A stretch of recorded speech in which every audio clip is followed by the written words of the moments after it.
All right, welcome to our webinar today on charitable gifting.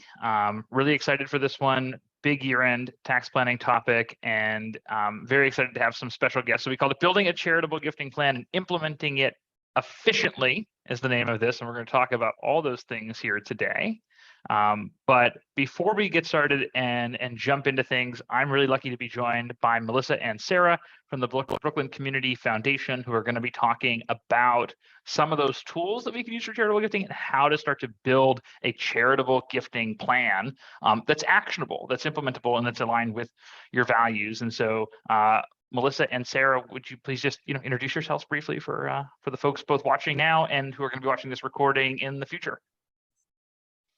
Yeah, well, thank you for having us. Hello, everybody. It's nice to meet you. I am Melissa Pawlak. I am the Donor Services Manager here at Brooklyn Community Foundation. Thank you. Thanks, Melissa. I am Sarah Shannon. I am Chief Philanthropy Officer at Brooklyn Community Foundation, and we manage. Sarah's got a little company in her place, but yes, apologies. Yes, no worries. Yes, so in our roles, we are managing the donor advice fund program of the foundation. Awesome. And we're going to talk about that in a little bit more detail in just a moment, but we're really excited today because we're getting closer to year end, and this is our opportunity to talk about year-end tax planning and in particular charitable gifting, which is a key year-end tax planning opportunity. I'm going to talk a little bit today about the technical side of tax planning.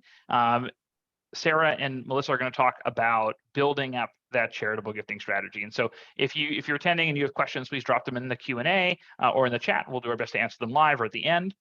Ultimately, recording of this will be posted at brooklynify.com/events in the next few days.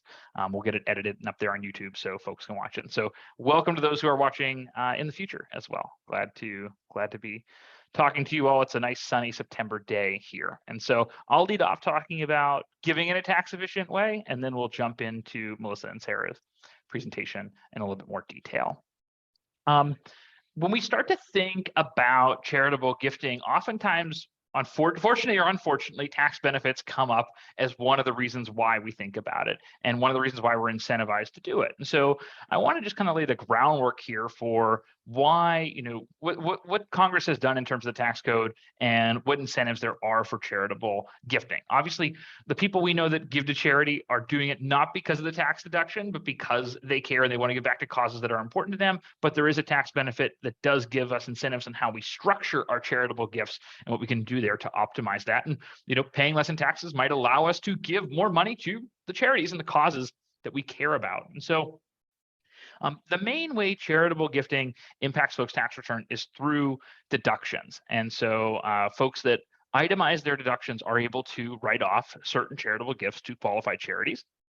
And let's just talk about itemizing deductions briefly. Currently, folks can deduct up to $10,000 in state and local taxes. That's called the SALT cap that many of you have heard about since the Tax Cuts and Jobs Act of 2017. That's been limited to $10,000. Home mortgage interest is another deduction, and then charitable gifts. They're the three main big ones that we see these days. There are a few other miscellaneous deductions and medical deductions that you only see in certain unique cases or folks that have obviously major medical costs. And so walk through an example. Sally and Jim have $10,000 in property taxes and $17,000 in mortgage interest. They're in the 37% tax bracket, which is the highest tax bracket on the federal level today. Their itemized deductions are $27,000 before charitable gifts. $10,000 in property taxes, $17,000 in mortgage, gets us to $27,000. So their standard deduction, though, is $25,900 here in 2022. That's the standard deduction for a married couple. So every dollar they give to charity will save them about 37 cents in taxes because they're in that 37% tax bracket.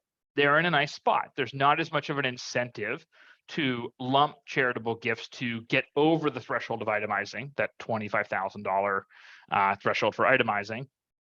But Mike and Jordan are in a little bit different spot. They have $10,000 in income taxes, but maybe they don't own a home yet. Mike's in medical school, Jordan works in tech. So in the 24% tax bracket, their itemized deductions are $10,000 because of the income taxes, but their standard deduction is $25,900, just like Sally and Jim. And so the first essentially $15,000 plus that they give to charity, they get no benefit for. And so in that case, they will need to give more than $15,000 to start to get a charitable benefit. And that's where we start to talk about how we structure charitable gifts to lump them into different years to optimize the tax situation for folks. And so things that we know when we're starting to think about charitable gifting, both the gift and estate tax charitable deductions are unlimited.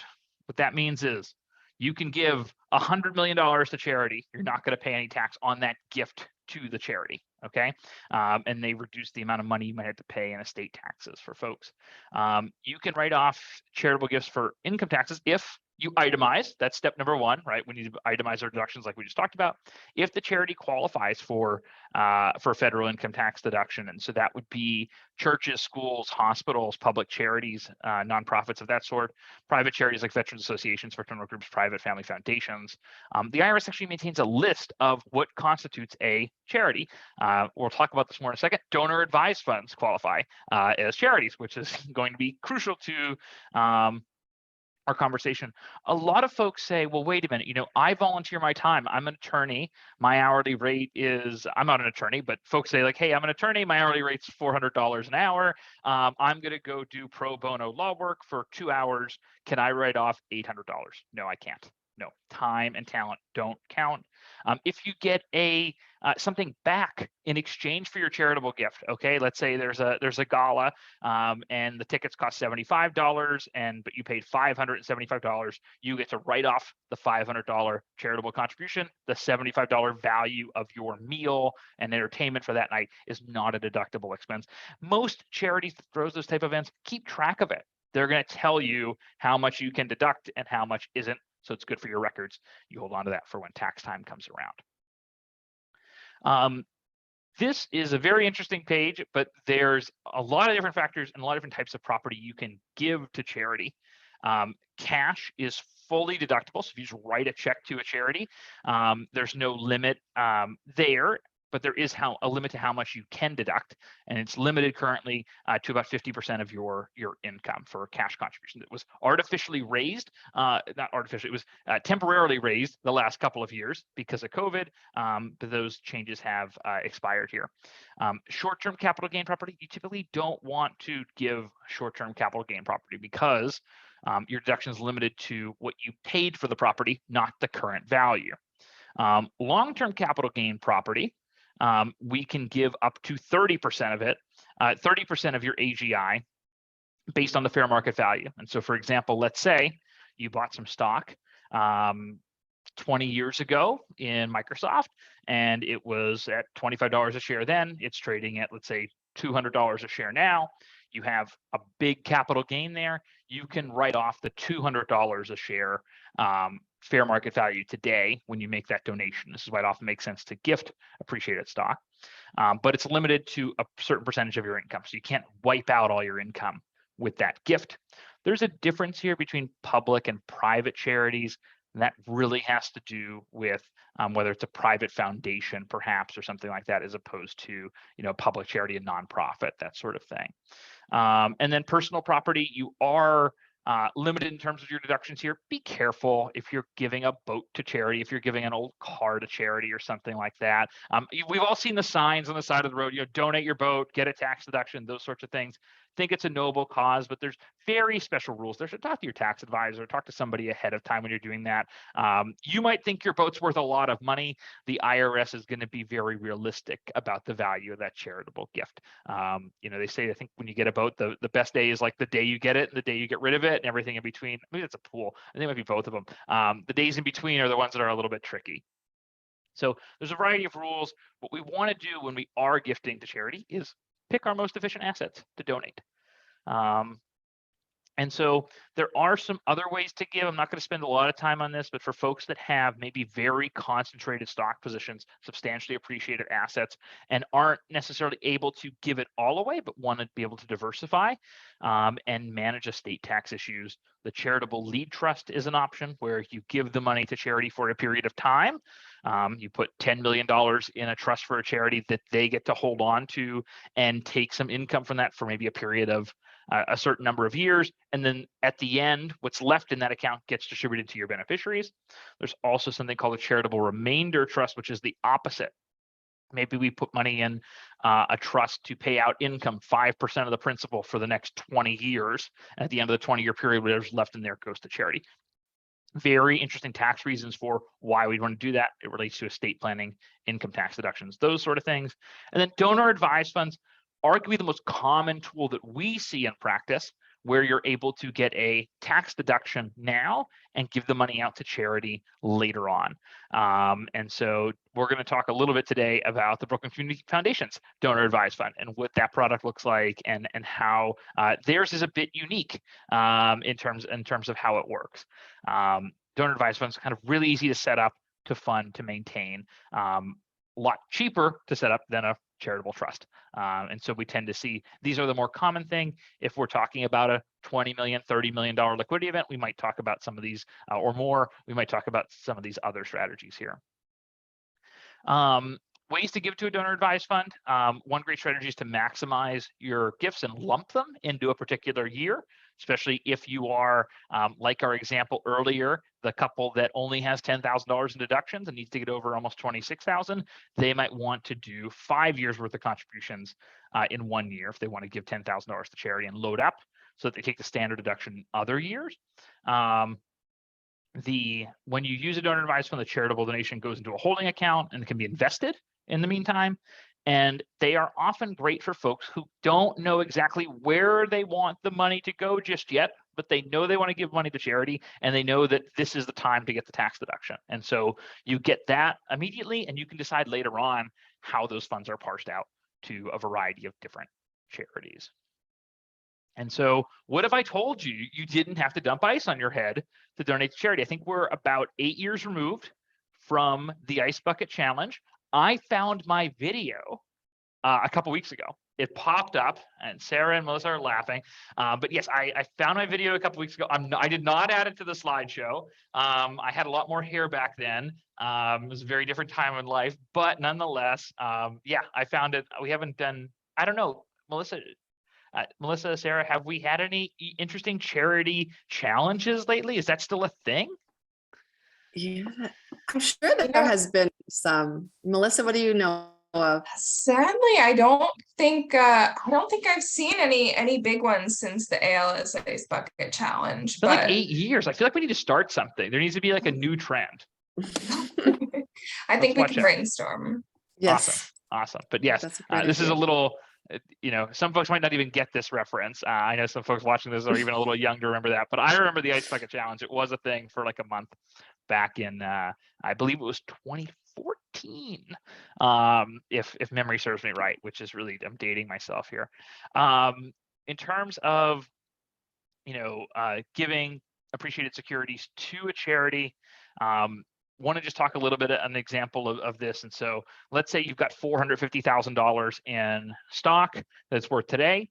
It's long-term capital gains. You originally paid $300,000 for them, and so you'd have $150,000 in capital gains taxed at just shy of 24% today. By putting those in a donor advised fund, your charity gets $450,000 there. If you were to sell them and donate the cash, you'd pay about $35,000 in taxes, and so you basically would, by using them and gifting the appreciated security, you end up with a charity getting like $36,000 more in benefit there, which is nice. That's important, and you save yourself money in taxes along the way. And so these are some of the many reasons why we talk about using these different charitable gifting tools. And what I'd like to do now is pivot and let Sarah and Melissa talk a little bit about the Brooklyn Community Foundation and the work they do with donor advised funds and helping folks build their charitable gifting plans. So I'm going to turn over to both of you and would love to learn a little bit more. Great, thank you, John. So Brooklyn Community Foundation has been around for quite a bit.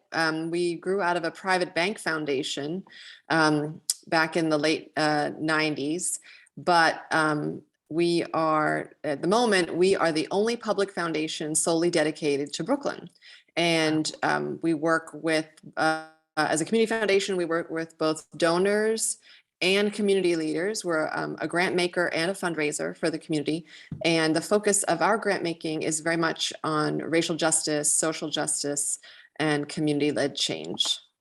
Can you talk a little bit about what does community-led change mean? Well, it means that when we do our grant making, we really talk to the community members to understand what the needs are instead of formulating our own ideas about what we think the investments should be in communities. So we've done like listening tours throughout the borough and identified, talked to like over 1,000, at this point, maybe like 1,500 different Brooklynites from all walks of life, clergy, business folks, business owners, philanthropists, just all, grantees, of course, nonprofit, those who run nonprofits, and just trying to get a better sense of the landscape and what the needs are in the community. Not all private foundations don't really do that, that they have a different model. And more and more community foundations are doing that. And we started doing that back in 2014 to really get an understanding of what the needs in our community are. So I think I'll take the next slide, John. Sure. Just to give a little bit of background, we were founded as a community foundation in 2009. But as I said, we've been around for a while. We've been in the borough for over 20 years. Before we became a community foundation, we were a foundation attached to a private bank. And so, but as I said, as a community foundation, we're both a grant maker and a fundraiser. Last year, we did over 13 million in grant making in the borough, and about 8 million of that was donor directed. So they came from our donor advised funds. Our donor advised funds, you can, we like to say, you can give anywhere, but just by having a fund with us, you are investing in Brooklyn. So yeah, you can give with our donor advised fund, you can give to any 501c3 organization in the country. And we can also arrange international grant making, but just by having a fund with the Brooklyn Community Foundation, you're investing in the community because the fees that we charge go back to the community in the form of the grant making that we do. And so some of the grant making areas that we focus on are what we call our Brooklyn Accelerator. This is where we're investing in early stage nonprofits. We also have a program called the Spark Prize, where we give we spotlight great organizations, 5 annually, that are doing really amazing work in the borough. We have an elders fund focused on the needs of elders in our community, immigrant rights. We've had that since the 2016 election. One of our biggest portfolios is Invest in Youth. We give about $2.5 million annually to Brooklyn youth programs. We have a wellness and recovery fund for those who've been harmed by substance abuse. And we had a COVID response fund that we kicked off in early 2020. So we do a really broad range of grant making, and we are really very much experts on the Brooklyn landscape. That's awesome. The next slide, I think. Actually, Melissa, this is where I'd like you to come in. Yeah, so I'll pop in. So just to talk a little bit more about, what exactly is the Donor Advised Fund. So, we are a public charity, the only public charity serving just Brooklyn. But how do donor advised funds kind of come into this? So a donor advised fund, I like to kind of compare it to a charitable investment account. You open up a fund with us, and we are the umbrella 501c3 organization in which your funds, which kind of work like an investment account, those are held with us. So anytime you make a donation, it is tax deductible because your fund is held under us, who's a public charity. It's obviously, you direct the funds, but we hold them. So that's where that deduction comes in, and we administer that. So you can go to the next slide. Okay, so how do the DAFs work? They sound great. So we have an easy online application. Many DAF providers you can do online, but ours, you just go right to our website and there's an application, you put in some information, and you make an initial contribution. Here at BCF, you only need $5,000 to start a donor advised fund. Different different places will require different minimum amounts, but it's only 5,000 here. And you can donate that donate to that at any time. We oftentimes see, a lot of people donate stocks. That is one of the, as John was saying, that's one of the greatest benefits of, donor advised fund. So if certain stocks or the market's doing really great, we oftentimes see kind of a flurry of different individuals who are sending that, and you can make a donation at any time. And then you can make any grants at any time to any domestic 501c3 organization. We have an easy online portal where you can go in and request the grants, or you can reach out and chat with me a little bit, and I will help you get those funds where you want to send them. So you can go to the next slide. Absolutely. And question for you on the donor advised fund. I know there's a $5,000 minimum to open the account. Is there a minimum balance that folks need to maintain to keep their account open?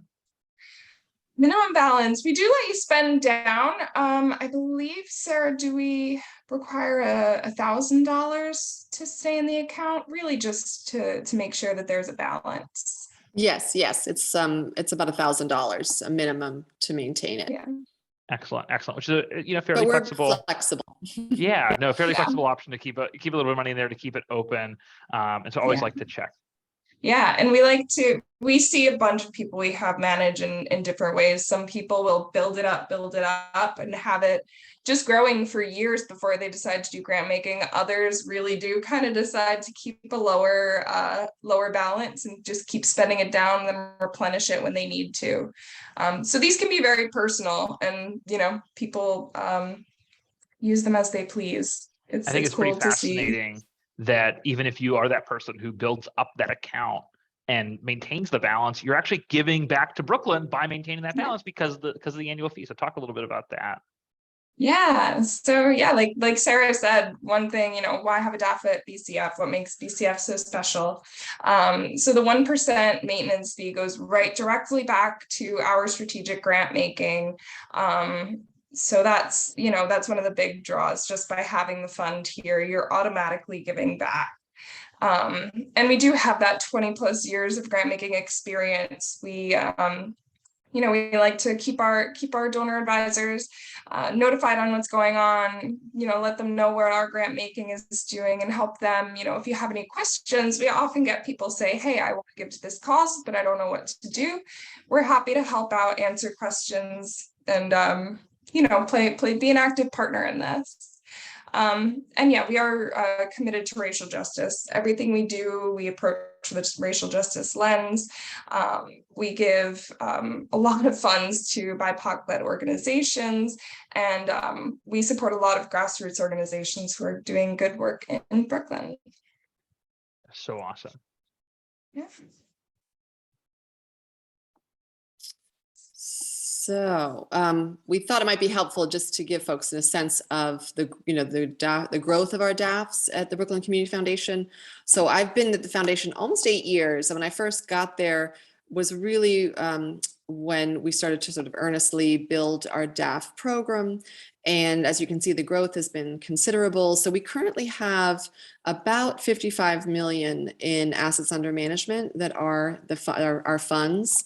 Some of our funds are quite large. We have a real range. We have funds that are, in the, 4 or 5 figure range. And then we have some that are like 7 and 8 figures.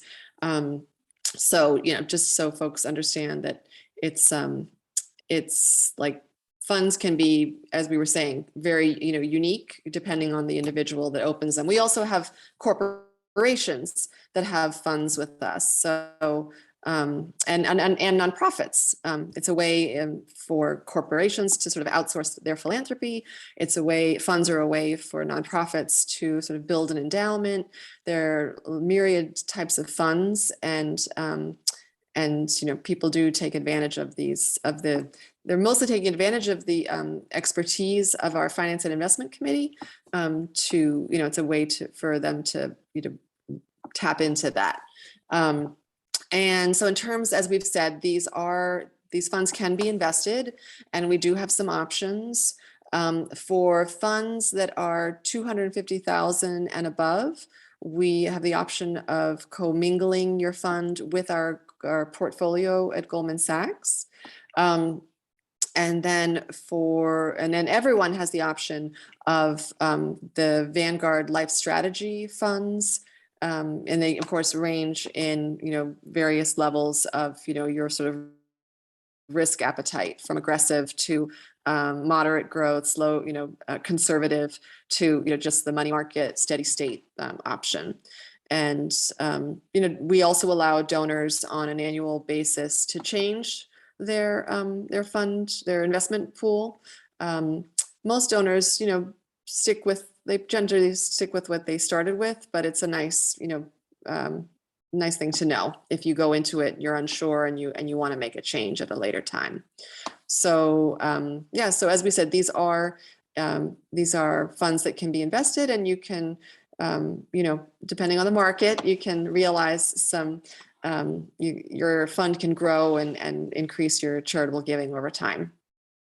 Yeah, and Sarah, I just wanted to kind of note here, so at 55 million in assets, basically just by the money that's sitting in the DAF, alone, you all are doing about $550,000 in grant making from that on an annual basis, 1%, right? And yes. so and that's and that's ours is and actually I'm glad you said that, John, because in fact we find that our donor advisors are quite philanthropic. There's a lot of churn in our funds. Okay. People are really like gifting out and then replenishing their fund, which we really appreciate, because we of course want these dollars to get out into the community and make a difference.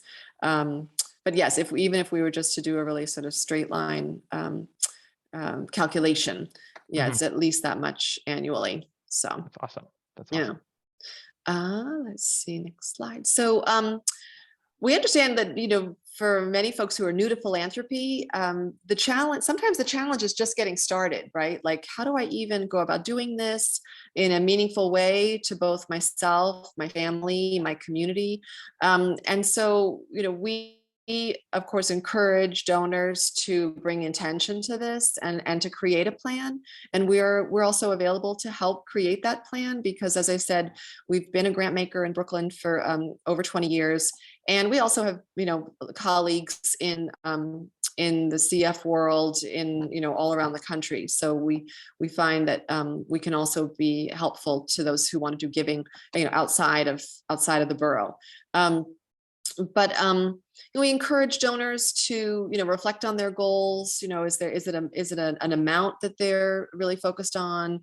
Are there issue areas that are sort of near and dear to them? Consider, of course, we refer to the time, talent, and treasure model. This is often used in thinking about board service. And in fact, the foundation does offer board training for those who want to, participate and actually serve on the board of Brooklyn nonprofits.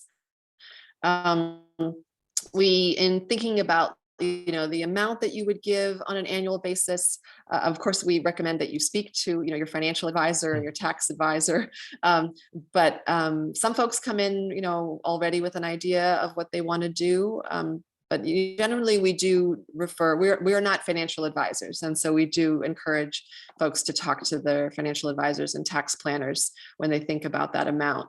And we also find that people are eager to map this out throughout the year. We have donor advisors who have, sort of instructions of, how often they want, grants to go to certain organizations. And so we execute those, whenever, on a schedule that they provide. But we do also encourage folks to be flexible and thinking about their giving, because as Melissa said, joining our DAF program is to be part of this community.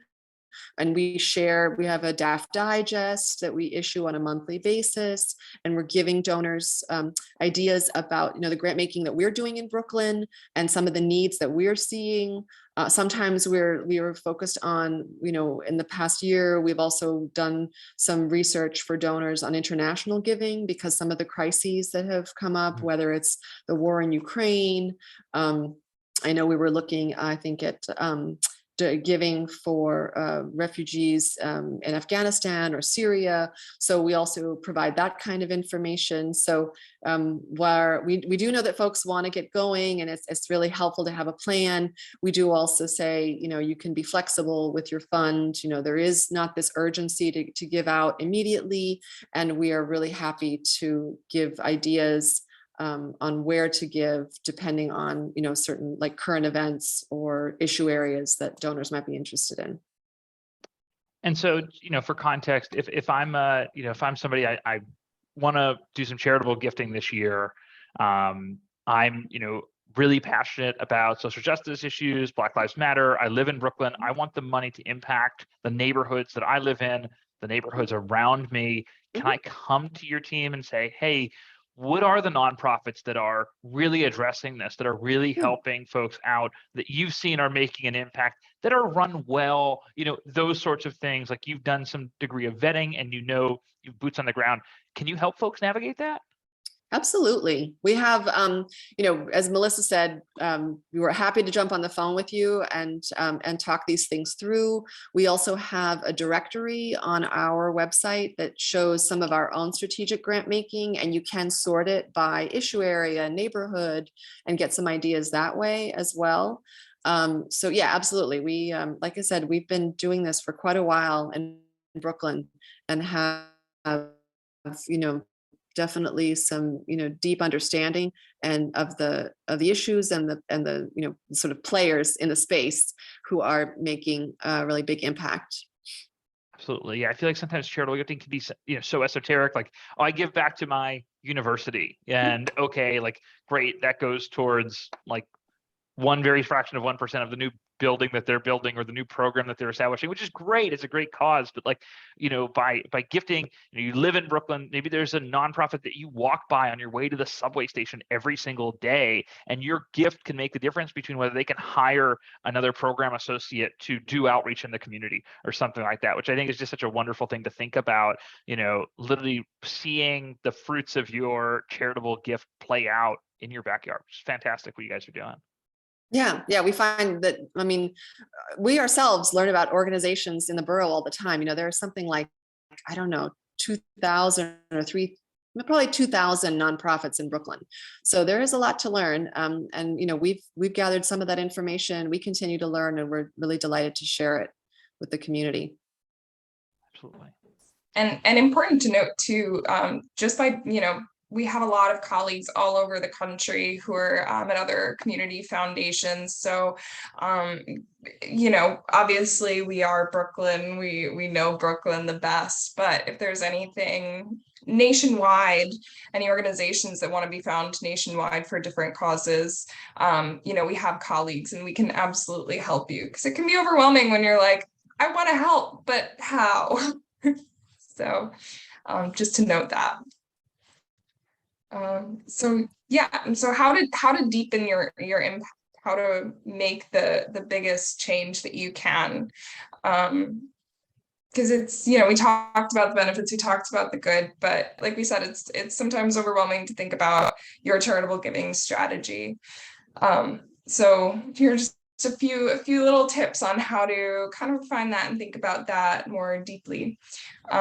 So staying informed on local issues is one of the biggest things. That's how you find what you care about most. That's how you find organizations who are really doing the change, who are making moves in your community. So you can, subscribe to different newsletters, subscribe to blogs, even following Instagram accounts, just to find. And as soon as you get in, you'll find out you could go down rabbit holes, and, just staying informed on what's happening.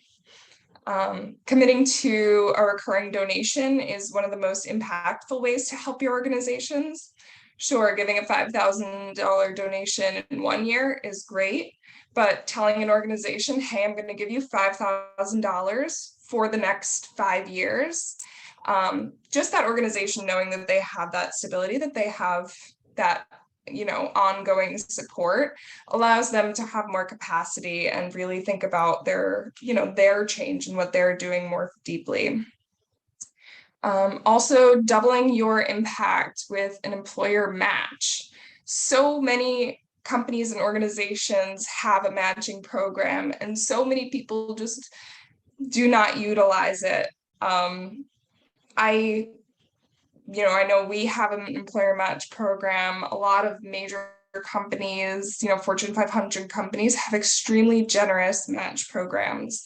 So if you reach out to them, they'll be happy to tell you, and they'll be happy to match, any percentage of your funds. I know some employers will match 3 times the amount that you donate. So it's worth checking. And then there's peer-to-peer fundraising. So get your friends and family in on it. Get people to commit with you, get your community, your friends, everyone, mobilize your people to make a bigger impact. That's always a fun way to get involved and make change. Yeah. I think one of these things is literally just starting the conversation. You know what I mean? If you're Yes. somebody, you've gone through potentially, if you're watching this webinar, you might have gone through a big liquidity event. You might have a high income year this year, and you might be charitably inclined, but have you talked to your friends about it? Have you kind of shared I'm giving, what have you guys thought about giving back? Because even just kind of planting that seed with folks can really have a big impact. Take advantage of the employer match as well. It's free money for your charity. You actually, you were going to give $500, but your employer will match the $500. Great. You've doubled your impact. It hasn't cost you anything. You're leaving money on the table. It's, it drives me nuts when folks leave their 401k match on the table, right? Don't leave your charitable match on the table either from your employer. Yes. Your employer wants it. They have the match for a reason.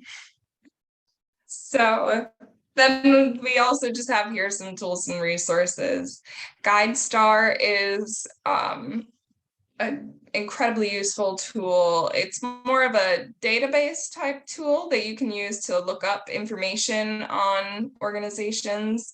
It's a directory of all 501c3 organizations, and it'll show all the information for nonprofits. So if you're doing a little bit more of a deep dive, or what organizations you want to look up, it's a great tool to just kind of check on them and see what their numbers are, what you can see, old tax documents, all that stuff. Brooklyn Gives is huge. We have tons of nonprofits in Brooklyn who participate in this. It's going to be on Giving Tuesday this year. Only a couple months away. This is hosted only a couple months away. November, it's giving season. So this is hosted by BCF, by Brooklyn Community Foundation, and we're excited. We always want to get more and more organizations in, more and more donors, just giving, on one day, giving to the organizations in their community. So then the rest of these are Brooklyn Community Foundation tools. So we have racial justice training for donors. We have foundation webinars. These are all, you can check out our website or go and get on our mailing list. You do not have to have a fund with us in order to get on our mailing list. We always just try to keep everyone informed, on the topic of, staying informed about local issues. We're always talking about what's going on, what are some causes that might be interesting to Brooklynites, as well as, so Sarah mentioned the grantee directory on our website. So these are all organizations that we have granted to ourselves. You can look through that directory and just peek around, see if anything tickles your fancy, if there's any you want to look into more. And then, the foundation newsletters. So this is, again, if you subscribe to, our email list, you'll get these newsletters and stay informed on what's going on in Brooklyn and the nonprofit world here. Awesome. Just some wonderful resources for folks. If you're at this stage in the charitable gifting process where like you're dipping your toe in the water and you just want to learn a little bit more, you're not ready to have the conversation about, the details, and you just want to kind of understand what's out there. What are other people doing? It sounds like there's some great resources here. And so anything you can to kind of, start the conversation a little bit and plant the seed. And so Melissa, Sarah, thank you so much for joining us, coming on here today. This recording is going to be at brooklynfi.com/events in the next few days. We'll get it edited. They'll see what they could do with this. No, I'm just kidding. And go from there. But this has been fantastic. If folks want to get in touch with you, go to bcfny.org, right? And there's a contact us page. They can call, they can email, they can schedule some time if they want some help building a charitable gifting plan. And then it's very easy to open up a donor advised fund as well if they want to kick off that process all online, right? Yes. Awesome. Well, it has been fantastic to have both of you. It is the season of giving. It's also year-end tax planning season. It's nice that those two things are aligned, at least from where I'm sitting here, but I truly appreciate you both coming on board.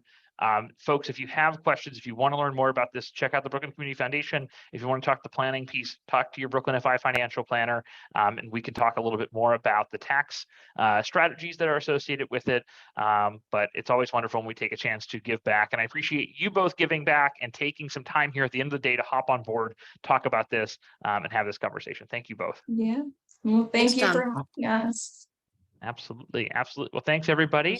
The sun, it's getting darker there in Sarah's background, so the day is ending here. But appreciate you guys coming on board, and everybody take care. Yeah. See ya. Bye, John. Bye. Thank you.